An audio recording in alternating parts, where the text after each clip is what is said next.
Yeah, we try to turn it down a little bit. Thank you.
Hi, Dennis. Can you hear me?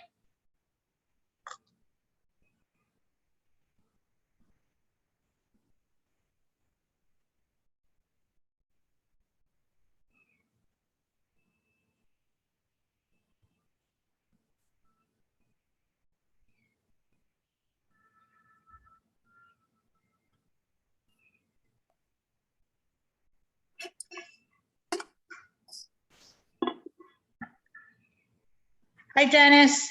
Hello, Donna. How you doing? I'm good. How are you? Good.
Hi, Lisa.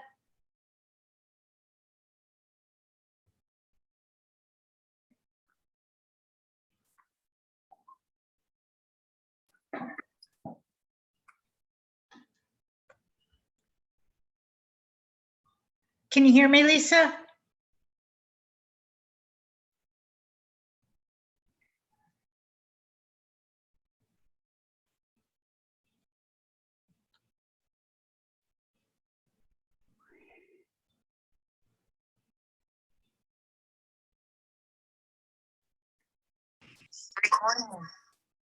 There you are. Can you see me? Yes, I can. How are you? I'm good. Good. I told you I got it. I emailed it over to you. Did it work? Is that what you used? I didn't look because I just got done eating dinner, so I just came outside. I said I'll try it and see what happens. Okay. So plan B was the email. So I think we're Okay. good.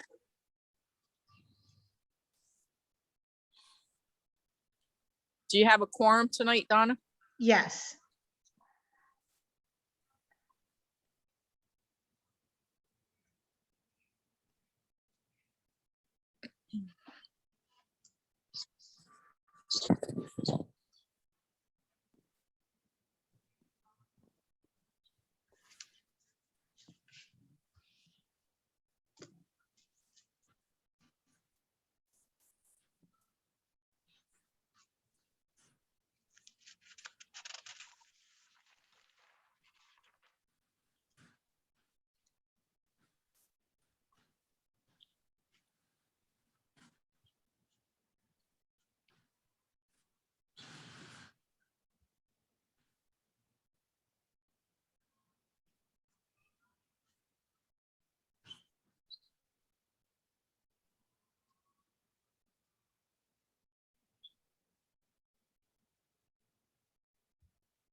Hi, Ryan. Hello, how's it going? Good. How are you? Not too bad.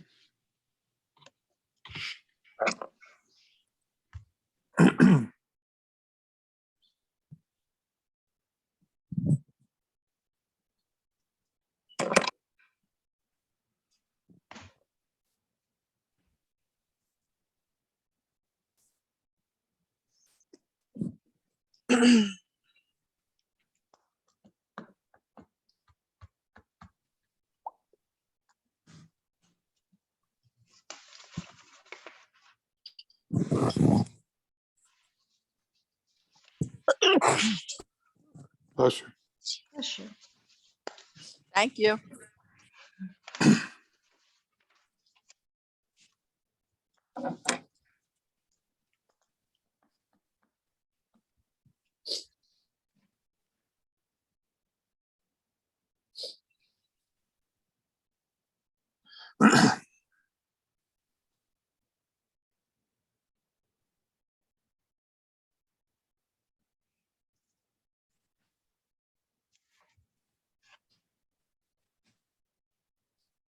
Ryan, did you get to eat? Nope, Ryan, huh? nope, Did you get? You didn't? not yet, no. Why Timing. not? Oh, Catherine got a late start. Okay. We No, ordered something from what's his face uptown, and then we just picked it up. That was the simplest and cleanest way to get food. well, I got to tell you, that went really well tonight. I have to call Tom and tell him how well it went. He's a genius, that guy.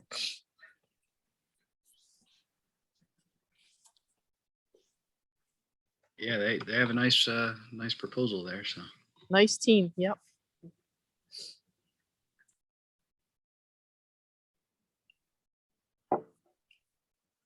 It's so amazing though. I'm still like speechless, Ryan, because you do know they were reinventing history there, right?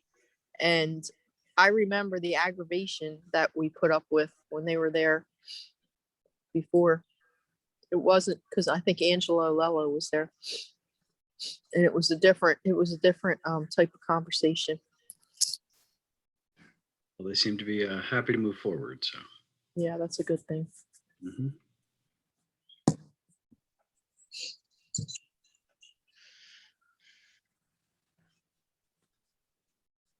Is what's his face some new restaurant? I always get the name wrong when I say it. You know, what's his name? Who Gennaro's? Yeah, that's it, Gennaro's. I always some say Gennardo's. You know, I always mix it up. So But that Mario's. Yeah, right. That would be a great name for a restaurant. What's his face? What's his face? Yeah, Go get a couple cheesesteaks from what's his face? what's his face? Stuff your Right, face. right, I'll tell you, he had quite the crowd in there tonight, so that's a good thing. He's doing good. What's his face?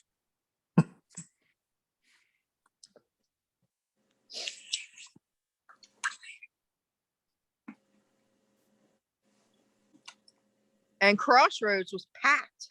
Oh my God, there wasn't a parking spot in the parking lot or on Philadelphia Avenue. It was packed. I don't know what's going on there, but They were having a beer sale. really, seriously, Yeah. I'm glad What's John that? Garth ain't here. he might have stopped by. You never know. Oh, he was complaining the last meeting about the parking. Oh my God, really? Too many people could be the best problem you can have. Yeah, exactly. Yeah, exactly. Yep, I agree. Just what the town needs. Hey, And we they could used to park it- walk from Leipzig Avenue to the grandstand at the racetrack, Oh and my you're worried about walking a couple of blocks? I know, right? Well, when Lisa was open, Leatherhead, she was like, she couldn't understand the whole parking issue because people in Margate, they walk, they don't care. Yeah, that's true. People will find a way. There's no They doubt will. about it. If they want to frequent the place, they'll find a way. Yep. That's right. Yep.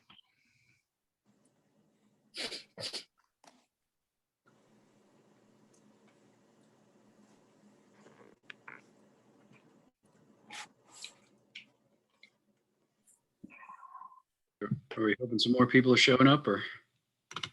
Yeah, Todd, the only one that's not going to make it is Marie Johns.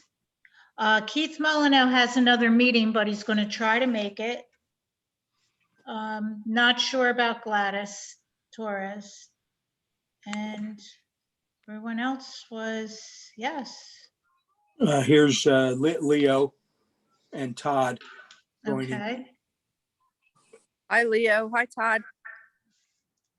Now you got to give them a minute. They're not Oh, They're okay. locked in yet.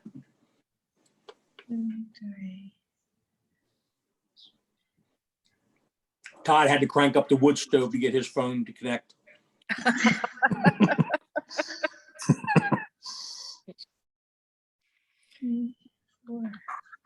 But it's like on Gilligan's Island when they had to do the exercise bike, you know, like the bike, the paddle, the bike to get the electric. Hi, Todd. Did you get the wood stove lit? We're trying. We're trying. We thought that you had to light the wood stove so that your phone would connect. Okay, good Modern evening. technology. I'd like to bring the meeting to order. And if you would please rise wherever you are for the salute to the flag. I pledge allegiance to the flag of the United States States of America. and to the republic for which it stands, Stands one One nation, nation, under under God, indivisible, individual, with liberty and liberty, and justice for all.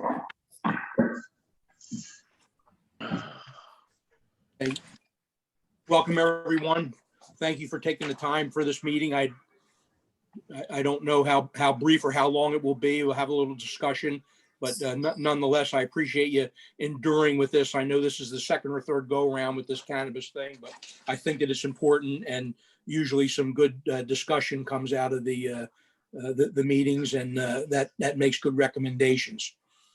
So let me get rid of this. Okay, we got, let's see, 2 joining. I'm not sure who they are yet. In compliance with the Open Public Meetings Act, adequate notice of this meeting was provided by posting on the City Hall bulletin board and by notification to our newspapers of record. And I asked the secretary to please make this announcement part of the public record. And Yes. Donna, if you would, a roll call, please. Okay. That's Mike McCann joined, and I'm not sure. Okay. Hi, Mike. Okay. Mayor Jim Petty, Here, Mr. Timbers, Mr. Peterson, Here, Mr. Garth, Mr. Walker. Here. Mr. Garth is there?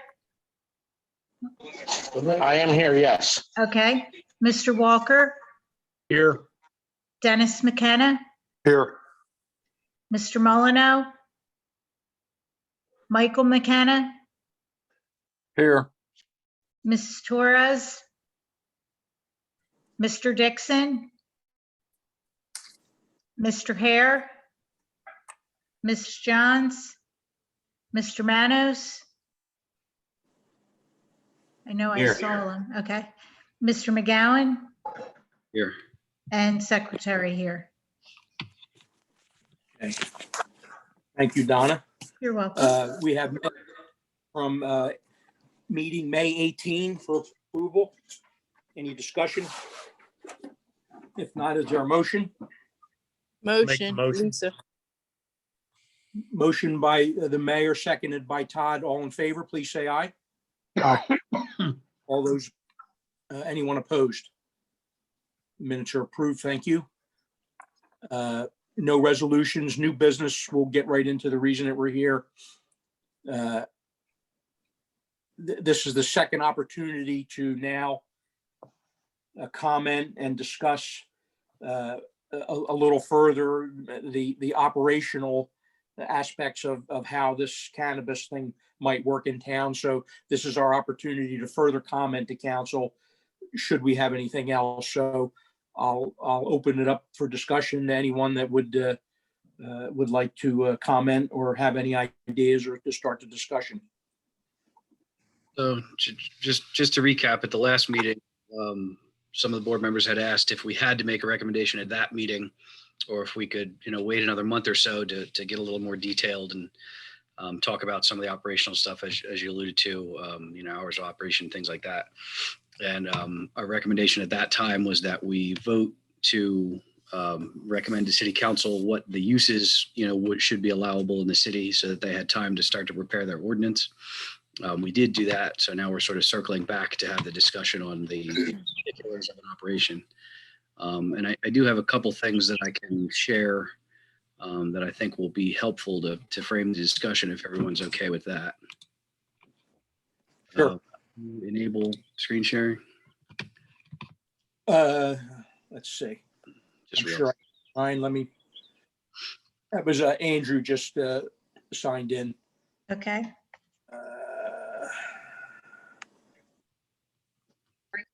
Let's see. Ryan.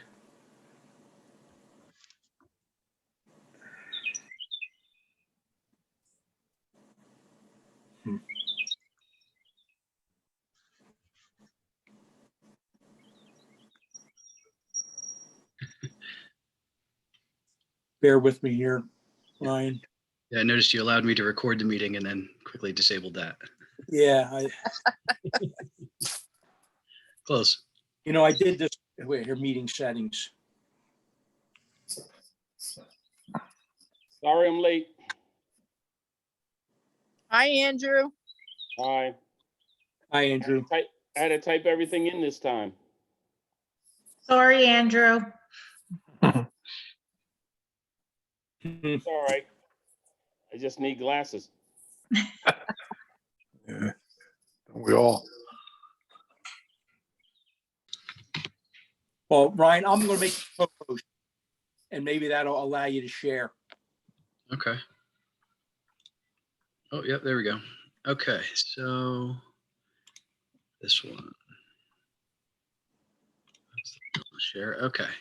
So the first thing that I think is pretty easy and everyone will agree to as a recommendation to the city is that the state's law that they passed, the cannabis legalization, allows for a local cannabis tax. This is not automatic. Municipalities, it says municipalities can enact by ordinance a local cannabis tax. It cannot exceed 2% for traders, manufacturers, or retailers, and 1% for wholesalers. So based on our previous discussions, I'm going to assume it's the board's recommendation to the city that the city enact this tax to the maximum extent allowable in its ordinance. Is that a fair assumption? I would agree with that. yeah, me too. Yes. I agree. Okay, so that, I didn't want to just let that go as a, presume that, because it is something that the municipality will have to enact by ordinance. It is not automatic. But it is a good potential source of revenue, and that was at the heart of I'm our. gonna mute myself because I have road construction going on behind me. Birds chirping or anything, but. I'm out.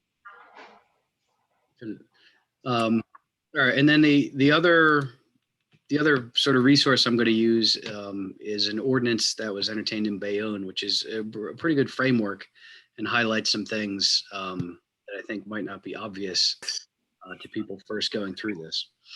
So in their ordinance, they have a list of, they've established the ordinance. They say it's contingent upon the following. So I highlighted a couple things. One is that no cannabis establishment be allowed as a home professional occupation.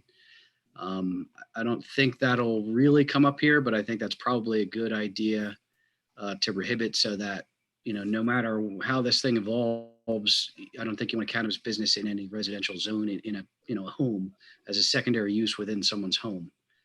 And not that it's a negative, business or necessarily, but I don't know that anyone wants that as their neighbor.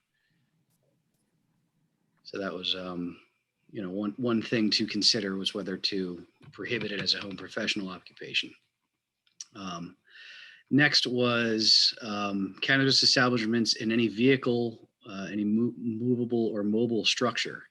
To be honest, I hadn't even thought about it, but if you had a food truck festival, Right. here you could have the cannabis truck show up, and that could be a potential use, and something that might not necessarily have foreseen, but is something to talk about, at least, whether you would want to permit that to be established or operate within the city. Next one was hours of operation. I think they did a pretty standard, and I think this is the applicable time for liquor stores, I believe. Mm. Cannabis retailers may open to customers not before 8 p.m. and remain open. For the so 8 to 10 is pretty reasonable standard business hours. I don't know that you want a 24/7 cannabis facility in your downtown. So there's other points, but do we want to sort of go through these real quick before we move on and see what everyone's thoughts are and what we want to make as a recommendation to? I think all those should be included in our recommendations. Who would have thought about this in a vehicle? That they Yeah. spent a lot of time thinking about this. This was a good model ordinance for Yep. bringing up points like that. Hey, Ryan, Yes. can you hear me? What about if someone is making edibles? Because I know in California they were doing that, but I don't think the legislation has kind of given us any guidance yet. So I believe the legislation applies to the sale of edibles, similarly to any other THC based product. So I believe that you would not be able to sell it outside of an approved retail facility. For the processing and all of that, I believe that would be considered a processing facility because you're turning it into one of the finished products. So that would be licensed, as its own type of facility, which would only be allowable in industrial zones in the state, based on our current recommendation. Okay. So there shouldn't be people baking, or making cannabis gummies or something at their house. I guess if you bought the products, you can make them at your house for your own consumption, but you would not legally be permitted to sell them. All right. So, any other thoughts? Move on? Okay, hearing none. Jump down a bit.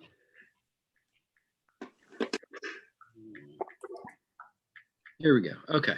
So there were some discussions about fees and the how high some of these fees can be. So they require an annual registration fee of of $40,000 per year for a grower, 20,000 a year for a processor, and 10,000 for a retailer.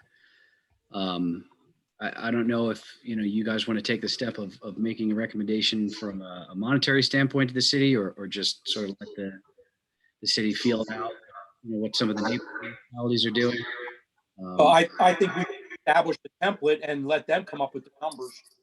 Yeah, no, I do think that's a good approach. I just wanted everyone to see the scale of numbers that some people are putting out there for what they're looking for annual fees.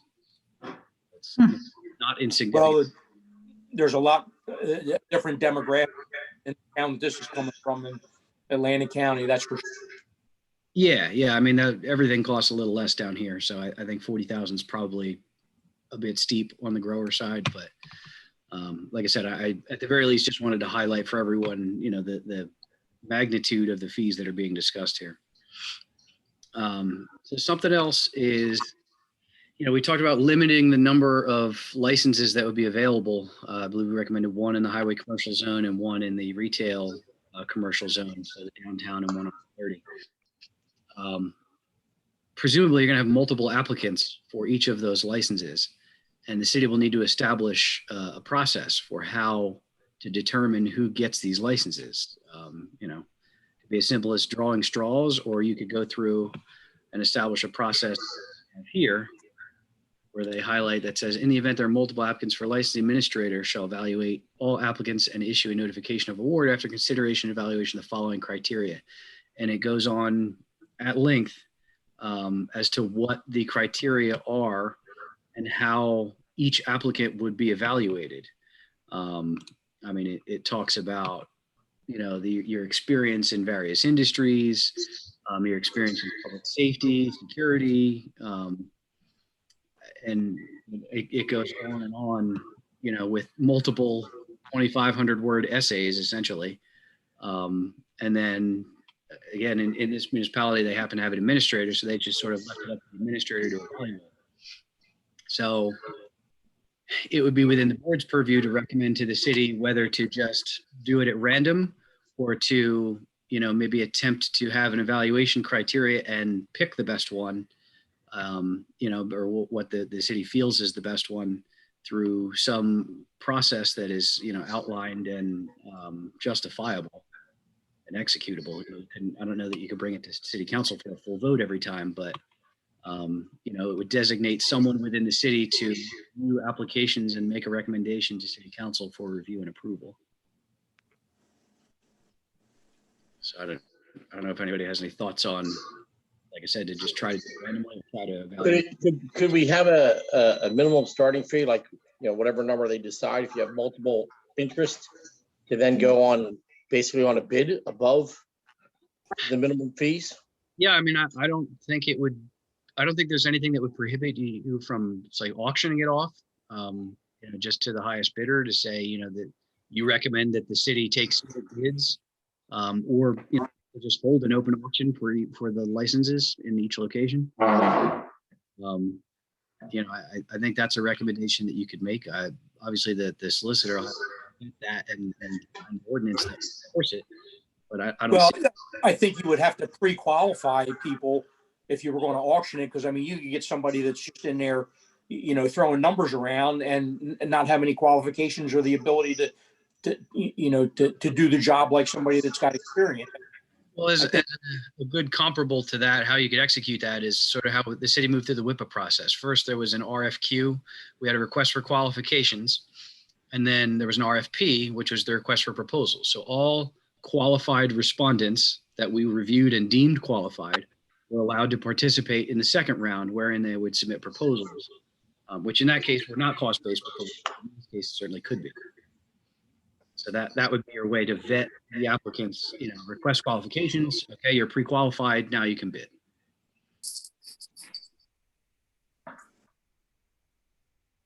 Okay. So is that sort of that was one recommendation? Does everyone agree with that? Or does anyone have a different take? Or? Well, Ryan, my only concern is, I I hear there may be some challenges to Bayonne's process and fees. Mhm. Because they're going that you have to be a 5-year resident, or at least one of the things that they're taking into consideration. Yeah.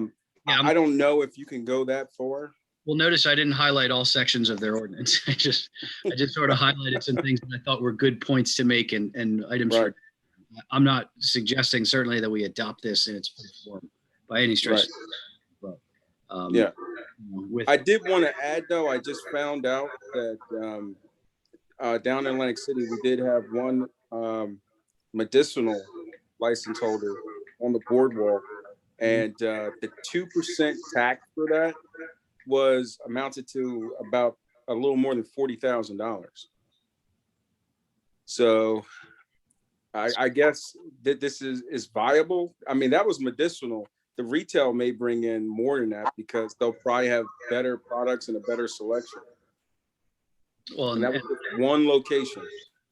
So these fees that Bayonne have, where it would be like $20,000 a year for retail, Mhm. someone may pay it, knowing that that may only amount to 1%.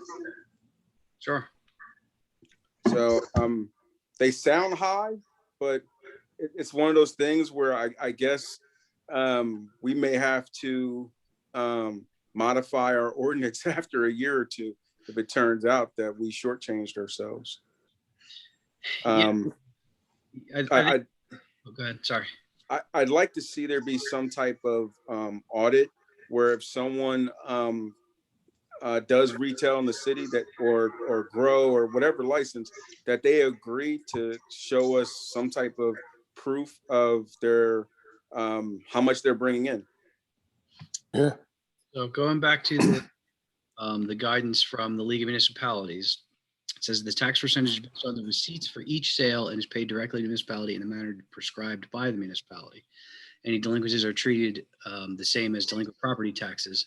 So essentially, they have to provide full accounting and list of receipts for all sales. Mhm. And We should also want to see for retail how much product they purchased, so we know what they started from. So if they tell us a number, but it looks like it's only 20% of of their inventory, right, and the rest. that may not be a realistic number based upon the receipts that they chose to give. So Are they required to pay state tax on this? I believe there's still sales tax. So wouldn't whatever they provide to the state for the state to collect their tax be sufficient enough for the city to determine what their sales were? Well, you got to keep in mind that this is going to be a cash business initially. I understand that, but this money's going to be cash. So the state, it's going to be like filing your taxes. You're going to be truthful, and if you fib a little bit, you're going to get caught because they're going to be following it like sales tax. You don't get away with not paying sales tax in New Jersey. I tell you that right now. They'll close you down. They don't fool around, and they are following every penny. So I got to believe that if the state's going to be involved in it, any of these transactions are going to be followed very, very closely. Well, I mean, I agree with that statement, Jack, that the state's going to be auditing this and tracking this very closely. They got a much more stronger arm. I agree. I think the state, whatever the state says they sold, is what we go off of. Yeah, that's the number we use. I don't think it's our business to get into somebody's day-to-day business operations of what their inventories are and all that. It's our income is based off of sales. Listen, they park these agents outside of a business. They don't have to stay there too long to watch the traffic going in and out. They can do some real accurate calculations just by walk-ins. They know how to deal with cash business. And quite frankly, cash is going to be dwindling, more and more as the years come. Nobody's going to use cash. Not when you can buy stuff that was once illegal. Now that you can buy it legally, the need for the cash is even less and less. Even if it is all cash on the sales end, the state's going to look at and be able to audit what they purchase from wholesalers. Mhm. and do the reverse math to determine that I'm sorry, but I'm not a big proponent of getting into people's everyday business of how they do their business. It's whatever their sales are, is their sales. I don't think that's our job to sit there and manage them. I agree. I don't think we should worry about their inventory. Be nice to know what they were doing. You might want to charge them a little more. Well, you can only charge them what they sell. I mean, if Well, they I wanna- mean, you know, as far as the fees that we're going to establish to be able to open up a business, I mean, initially, we're only talking about, if it's a retail, you're only talking about 2 places. I don't know how is there a limit on how much of the growers and the other industrial operations are allowed? We didn't recommend one. So if you wanted to have 5 big growers come in, then, you know, so be it. Charge them $50,000 a piece.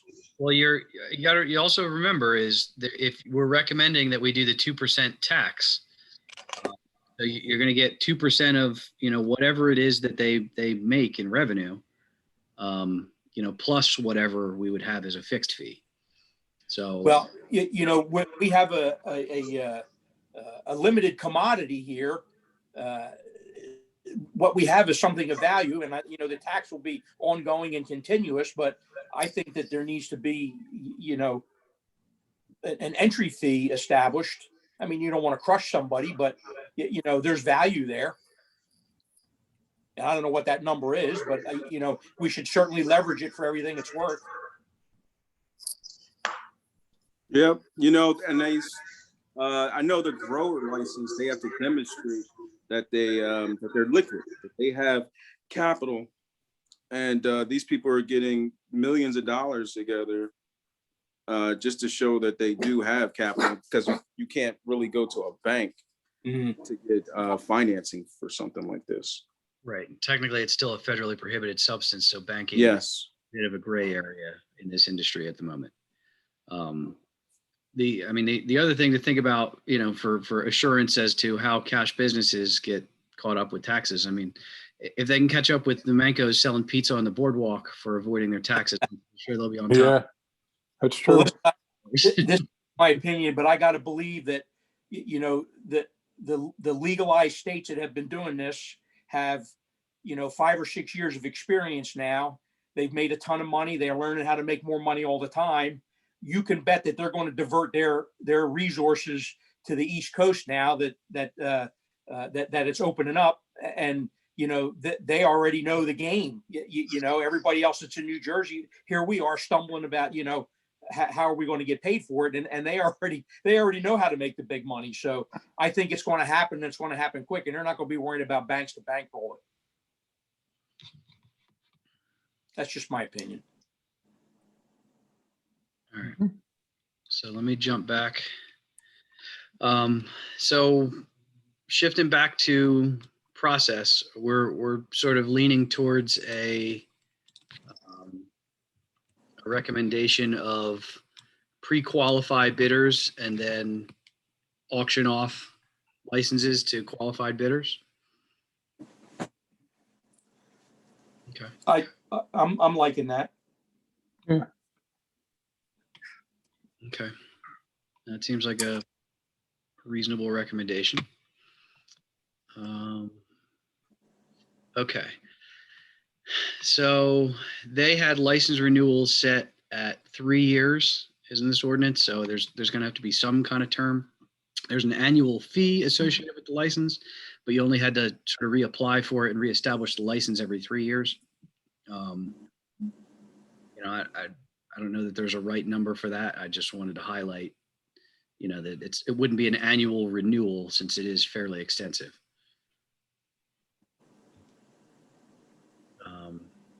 And then the last part of it is a recommendation that the city entertain going through their competitive application process, which in our case would be RFQ and then price-based RFP, and then allowing the successful bidder, I guess in our case, successful bidder, a period of time, in this case, up to 12 months, to seek the state license. Essentially what we're saying is you can't get a state license until you get a facility. You can't get a facility until you get a city license and sort of not take ownership of the property necessarily, but have the city's permission to move forward. So you're going to have to establish some kind of time frame where you say, okay, whatever the successful bidder is, you have, X number of months to get everything sorted out with the state and then, get moving and try to get operational. So, I mean, a year seems about the right period of time for that because it's going to take some time, I'm sure, to get through the state's process. Well, aren't they going to have to go through the state process first? Well, part of the state process, my understanding is you have to have a facility secured. Okay. Part of your application is your location. So it's going to be impossible for people to say that they definitively have a location until they have permission from the municipality in which that location is located. Mhm. So I think that, each entity. We'll do that. What's that? This would be a tool to allow that process to happen. Right. They've created a catch-22. There has to be some kind of resolution. So I think that the 12 months or however many months waiting period to get it straightened out. Yeah, I mean, like I said, it's just, it's you have to have that period of time somewhere. So that, it seems like that's how it's going to have to work. You're going to have to line up your location first, get all permissions from the city, and then seek your final state approval. So again, that's something I want to highlight. I don't know that anyone knows the right number, but just wanted to make everyone aware, and potentially we'll include that with our recommendation to say, look, we recognize that this is how the process will need to operate. We recommend the city council look at it and consider an appropriate period of time in which the successful bidder could pursue their state licensure. Ryan, looking at this ordinance, and I'm just following along here because I did not read it in depth, but they have put an awful lot of control and power in the administrator's hands. So my question is, here in Egg Harbor City, where we don't have an administrator, who's going to make this decision? How we. According to our personnel manual, without an administrator, the decisions default to the mayor. And some to council. I mean, it could go both ways. Yeah, I mean, a lot of things that we do in the city, we have people petition the clerk, and then the clerk brings it to council for a vote or brings it to the mayor for a decision.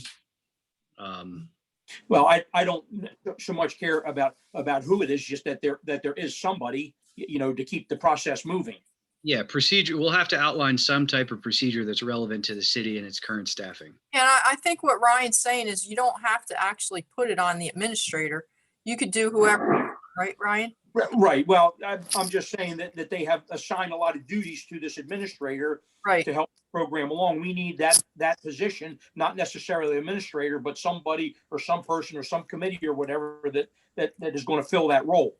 Right. Right. Call it administrator, call it an ad hoc committee. I don't know how you would do it, but the mechanism should be in place.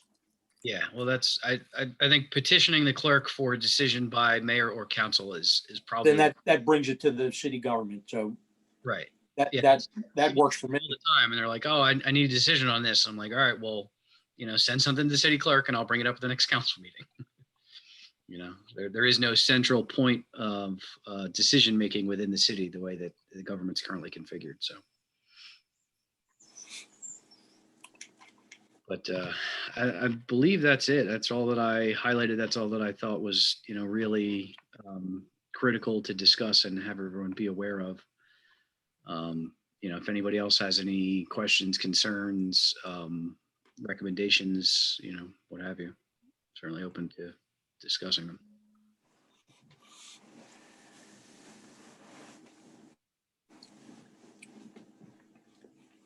Anyone further to discussion? Questions? The only thing, Jack, I would like to bring up, I mentioned it last time, is, and I kind of paid a little bit more attention since our last meeting. But when you drive down Main Street, the 100 block, even with just 2 restaurants open, is pretty full.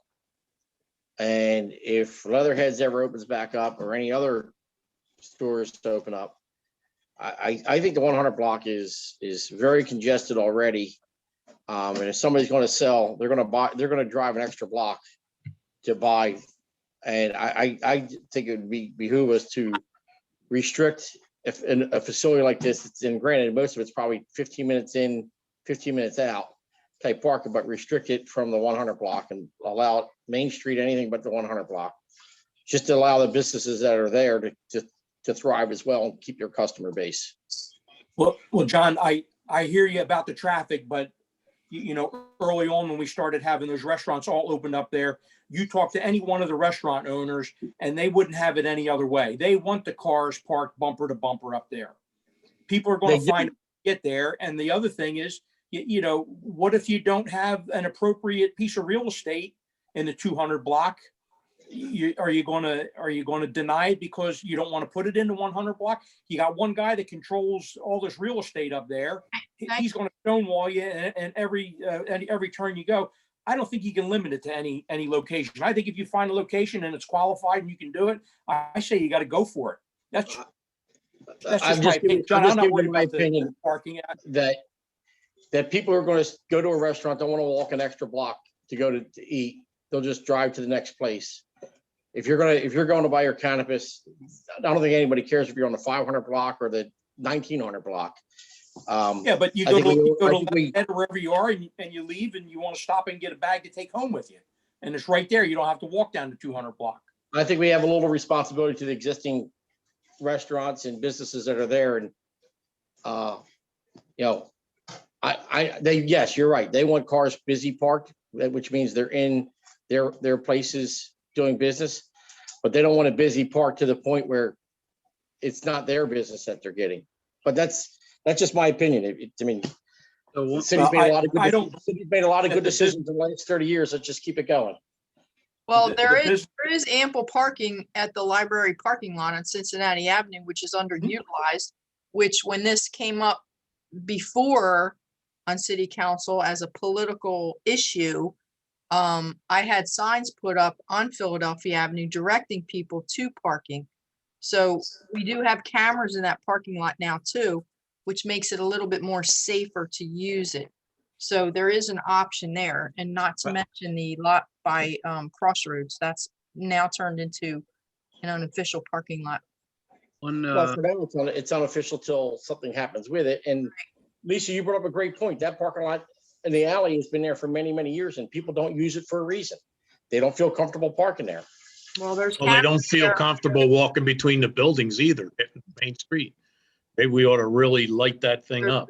There's light there now. The county put light there, and there's cameras there too.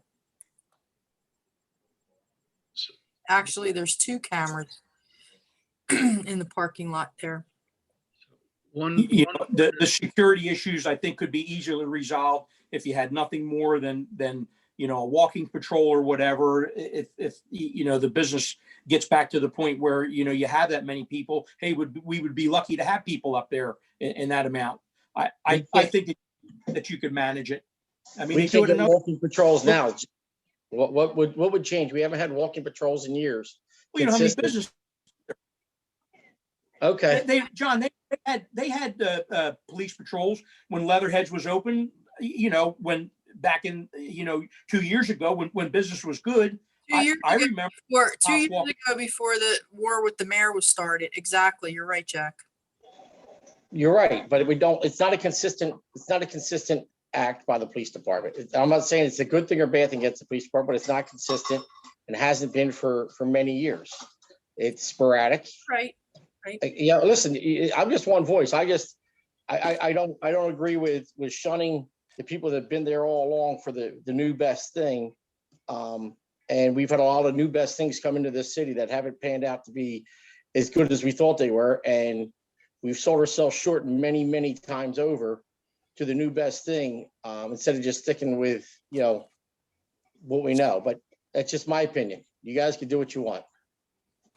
I do want to highlight one thing to think about in, discussing excluding the entire 100 block, and that is that the perfect building is on that corner, the far corner of the 100 block, that former bank building. Yep, got parking. Yeah, I mean, that is the ideal building for this type of operation. So I wouldn't necessarily want to exclude that building. And it is at the far end of the 100 block. So it's not directly in the area that, I think People John. can come in and ask for that exception by the board. It happens all the time. I mean, we could put that into control that if they can't find something suitable, they come in front of the board. And we could grant that. If it's that important to us, we could put it right now that any fees to come in front of the board for that would be waived.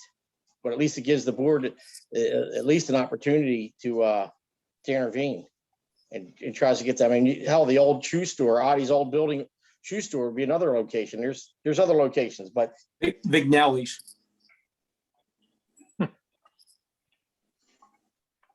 And also the walk, what is it? Wells Fargo, that's got a parking lot there. Another great building. does anybody know the average size of retail stores? I can't imagine that they're very big. I would think it'd be very small buildings. I've been to other ones out of state, and they're small little bodegas that you walk in. They're probably 20 by 30 at the biggest, the entire building. I'm just curious how big we think space they need to do the business that they do. And you were just surveying for the purposes of the land use board, right, John? Not purchasing, right? Well, no, exactly. I know what you mean, Lisa, but I've been out of state and I've been to places and out of curiosity. Absolutely. I walked in out of curiosity to see what is going on in those places. And, they all seem like they're well maintained, but every one of them are small little places. They don't need a lot of. Oh, you got Mario's Guitar Shop. That's perfect. Small place. So they start small and see what happens, but I can tell you that it's going to grow just beyond buying, the flower or whatever that you want to smoke. This thing is going to grow into all kinds of things that we don't have any idea about yet. All kinds of edibles and bombs and things. And it doesn't even have to be intoxicating. This whole cannabis thing has turned into a billion dollar industry.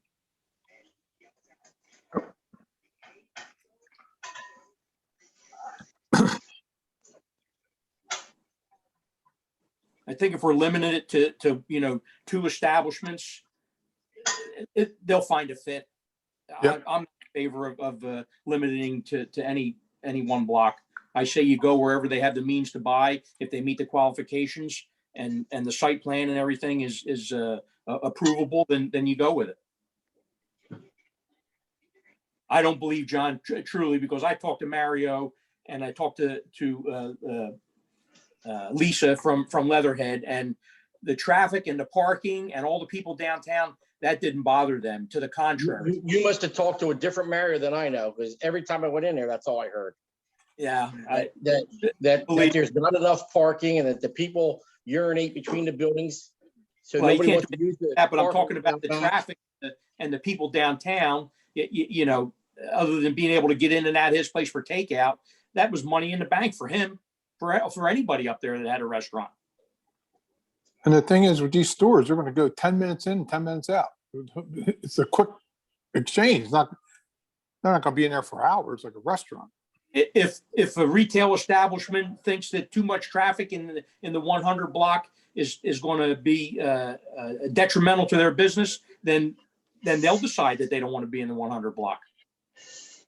The biggest thing is they're going to have to find a building that they're going to be able to work in, that somebody doesn't own that's willing to sell.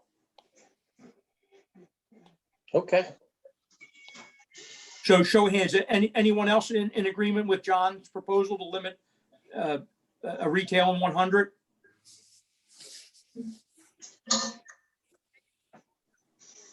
Very well. But thank you, John. You bring an insight that we don't all think about. Where was this place you were at anyhow? I was in Alaska and one in Colorado. So there, I've, this discussion continued. I did look up, it says, of the approximately 650 licensed dispensaries in California, the average shop is 1,500 to 2,000 square feet. But it does note that most of them are kind of crammed spaces. They're tightly packed. 10 by 15. Well, that's much smaller, but A whole lot of it is being home delivered. So the retail space is, good for showing, but once everybody knows what they want, they're calling up and they're dropping it off on their doorstep like Grubhub. Yeah. Or they're ordering online and Uh-huh. showing up for pickup. Yeah. And what they're looking at is going to be more of the paraphernalia type stuff. And that's what, when they come in, they're looking around and waiting for someone to hand them their sealed package. They may purchase some other items that are more so like, I don't know, like to use the stuff.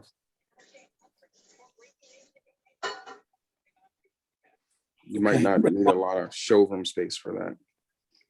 Ryan, did you have anything else that you could share with us? no, I mean, that's pretty much what I wanted to highlight. I think we are able to make some worthwhile, productive recommendations to city council, and we'll see where they take the ordinance from there. Leo, we haven't heard from you. And anything that you could add or contribute that you may have learned since the last meeting? No, I don't have anything else. I just procedurally, Ryan, do we need to do anything? Do we need to, or are you the go-between? Or should I email Angela and tell her we had these discussions on these points and we'd like to see them, potentially become thought about by city council and potentially be in our ordinance? That was my only question procedurally, what to do next. Yeah, I mean, I don't know that we need a formal resolution, but maybe do we want to sort of recap through the recommendations and? Yeah, Ryan, why don't you compose or whoever would be appropriate, compose a little letter on discussions that we had and further recommendations that we would like to do and share it with the board and give them to Angela and let council act on them. Okay. Yeah, no, I'll go through everything we talked about tonight and just sort of, say this, look, this was the temperature of the board. This is where, where everyone landed informally. No action was taken, but, these are the informal recommendations of the board. And if you need anything from me, I'm around. If you need help with that or anything else. Great. So Very good. Good. Thank you, Ryan. Good job. And do we need to any further discussion on the cannabis regulations? No old business. No one here from the public. Donna, did you get Carl and Andrew? I think they came in a little late. You have them on the roll call? Yes, I do. Donna? Oh, did you hear me? No, I didn't. Carl and Andrew, you have them on the roll call? Yes, I do. Okay, good. Thank you. You're welcome. No one from the public is in attendance. I have something else, Jack, I'd like to ask. Go ahead, John. Ryan, what's the current situation with the Wawa property? My understanding is that they are unable to get some of the construction materials that they need. So they're waiting. What they don't want to do is open everything up and start and stop and start and stop. So my understanding is they're trying to assemble everything. Do they have a projected time of when they're going to start back up? I have not heard anything definitive, no. It's just that they have their fencing on the curb side of the sidewalks on Philadelphia Avenue and on the railroad. Mm-hmm. If it's going to be extended, they should try to open that up. Yeah, that's a good recommendation, especially considering DOT has everything torn up on the opposite side of the street. So there's no real safe pedestrian route at the moment. Yeah, I mean, I've looked at that lot every morning when I drive by, and there's nothing that would prohibit their construction or anything else by moving the fence to the inside of the sidewalk. All right, yeah, no, I'll ask for a timeline, and if they say they're gonna get out there next week, then, that's fine. But if they say they're gonna be another month or month and a half, then I'll request that they relocate the fence. Thank you. Brian, is there any news on the fast food end of that? Did they nail anybody down for in there? They submitted a subdivision application to split that corner parcel off as a separate property. Presumably that will make their lease with Wawa cleaner. So that tells me that they at least have some interest in somebody, because they wouldn't waste their time and money subdividing it off if they didn't have any interest. So I don't have any names or anything specific, but they are taking affirmative action to continue splitting that off and doing something. So Ryan, did they redesign their drainage ponds there? They look a whole lot different than they did when they first did them. Did they find out that they weren't performing? no, so they, we had to work with them a little bit administratively. They got some feedback from the commission that required them to reconfigure things a little bit. But nothing was, to the level of that we needed to bring it back to the board. It was all pretty much within the footprint of what we had discussed at the board level. So there were some tweaks, but nothing crazy. Well, whatever they did must have worked, because that one basin was remaining full for a long while. And I didn't go by there today, but it had been staying drained. It looked like it had been draining pretty good. That's good. It might have got silted up while they were doing all the earthwork there. You get all that silt and fine dirt washes in. That could be. Okay. Any other questions or comments from the board? Yeah, I got one. Go ahead. Hey, Mr. Ryan, Coon. I got a phone call recently about the old Acme site. Apparently they were saying that the kids are getting into it, like skateboarders, and shouldn't they have to secure their site if they're not going to be there? At least keep it locked.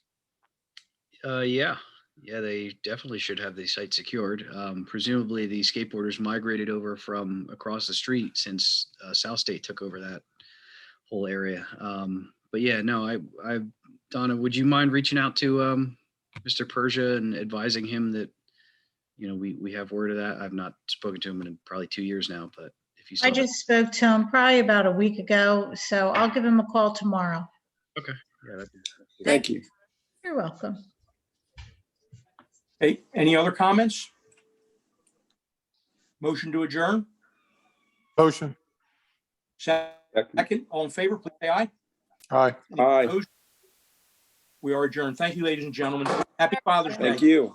Yep, you too, Jack. Thank you. Thank you. Good night. Bye. Good night. Good night.